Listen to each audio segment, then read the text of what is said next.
ನಮಸ್ಕಾರ, ಪ್ರಜಾ ಫ್ಲಾಸ್ಟನ್ಗೆ ಸ್ವಾಗತ. ನಾನು ಡಿಪ್ರಿತಾ ಯಶವಂತ್. ಇದೀಗ ಹೆಡ್ಲೈನ್ಸ್.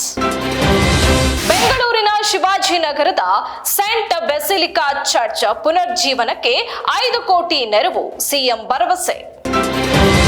ರಸ್ತೆ ಗುಂಡಿ ಮುಚ್ಚಲು ಸೆಪ್ಟೆಂಬರ್ 15ರವರೆಗೆ ಗಡುವು, ವಿಫಲವಾದರೆ ಸಸ್ಪೆಂಡ್ ಫಿಕ್ಸ್, ಅಧಿಕಾರಿಗಳಿಗೆ ಡಿಸಿಎಂ ಎಚ್ಚರಿಕೆ. ಕಪಟಿಗಳ ದ್ವೇಷದ ಪಿತೂರಿಗೆ ಮಹನೀಯರ ಮಾನವೀಯ ಆಶಯಗಳು ಬಲಿಯಾಗಬಾರದು, ಸಿಎಂ ಸಿದ್ದರಾಮಯ್ಯ.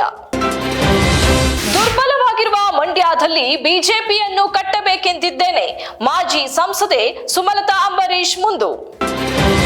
ಮೂಡ ಮಾಜಿ ಅಧ್ಯಕ್ಷ ಎಚ್.ವಿ. ರಾಜೀವ್ ಒಂದೇ ದಿನದಲ್ಲಿ ಬರೋಬ್ಬರಿ 848 ನಿವೇಶನಗಳ ಖಾತೆಯನ್ನು ಮಾಡಿಸಿಕೊಂಡಿದ್ದಾರೆ ಎನ್ನಲಾಗಿರುವ ವಿಚಾರಕ್ಕೆ ಸಂಬಂಧಿಸಿದಂತೆ ಬಿಜೆಪಿ ಶಾಸಕ ಟಿಎಸ್ ಶ್ರೀವತ್ಸ ಅವರು ರಾಜೀವ್ ವಿರುದ್ಧ ಕೆಂಡಾಮಂಡಲರಾಗಿದ್ದಾರೆ.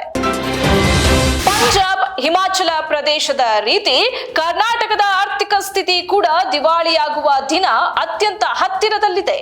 ಬಿಜೆಪಿ ದರ ತರ್ಕಬದ್ಧಗೊಳಿಸುವಿಕೆ, ವಿಮೆ ಮೇಲಿನ ತೆರಿಗೆ ಕುರಿತು ಚರ್ಚೆ, ಇಂದು ಜಿಎಸ್ಟಿ ಕೌನ್ಸಿಲ್ ಸಭೆ.